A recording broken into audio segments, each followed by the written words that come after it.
কণ্ঠশিল্পী গোপালপুর। আসসালামু আলাইকুম, আমার নাম হুসাইন। আমি গোপালপুর সরকারি প্রাথমিক বিদ্যালয় থেকে এসেছি। সেই রেল লাইনের ধারে মেঠো পথটার পাড়ে দাঁড়িয়ে এক মধ্যবয়সী নারী এখনো রয়েছে হাত বাড়িয়ে।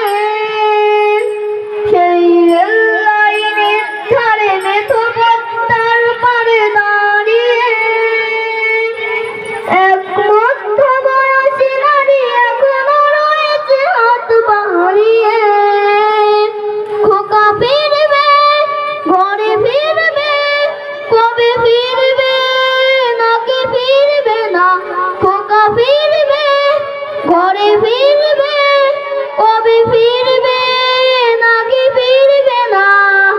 দৃষ্টি থেকে তার বৃষ্টি গেছে কবে শুকিয়ে। ধন্যবাদ, ধন্যবাদ, ধন্যবাদ। কণ্ঠশিল্পী